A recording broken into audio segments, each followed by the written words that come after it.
তো hello guys, good morning সকাকে। আর আজকে হওয়া হচ্ছে কাতি বিহু। তোমরা তো সকালে জানে না কাতি বিহুর তোমাক সকাকে আর কি শুভেচ্ছা জানালো। তো তোমরা গুলি ইয়ের আগের ভিডিও তো দেখছি না যে আমরা মানে কেই রকম করি আর কি তপবন হিলত আমরা আসছিল এইখান মানে হওয়া লাগছে মানে তপবন হিলত আর কি গুফে গুলো যে আসলে ওর ভিতরে আর কি ঢুকছি আমরা, কেমন করে ঢুকছি বা ভিতরে আর কি রকম তোমাকে এটা দেখির পাবেন আর কি। আর মেইন কথাটা হল কি আমরা আসিয়ে মানে একদম এনজয় করে পাই নাই, কারণ আইসের সাথে সাথে 5 মিনিট পরে এমন মানে ঝড়ি আসি গেলে মানে কি রকম মানে সেই রকম ঝড়ি মানে যেটা ভিউ পয়েন্টটা যে আছে ভিউ পয়েন্টত মানে অল্প টাইম স্পেন্ড করা গেলে হয়, কিন্তু যে ঝড়ি যে আসে এই ঝড়িতে আর কি আর রোয় না চলে। তারপরে আর কি নেক্সট আসলাম আমরা এই গুফেটা ঢুকিলাম আর কি ভিতরে।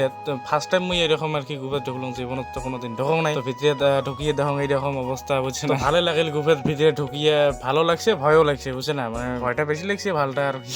তো গাইস খুব ভালো লাগিল আরো, মানে যাবার তো মনে যায় না এমন রকম ভিউ ছাড়িয়ে। তোমার নিজে একবার যদি আসেন আরো ফিল করে পাবেন, বুঝছে না? ফিল করলে তাহলে টের পাবেন বস্তুটা। ভাল লাগিল, নামিয়ে এসলাম এলান আমার।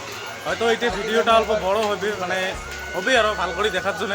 তো ভিডিওটা তোমরা সকালে দেখেন আরো। তো রাতি বাজে 12:30 আর আমরা এলা বেরিয়েলাম নেক্সট লোকেশন যাওয়ার জন্য। ব্যাগ শ্যাক প্যাকিং করি রেডি, হাঁটি হাঁটি অল্প দূর আগে আর কি একটা আশ্রম আছে।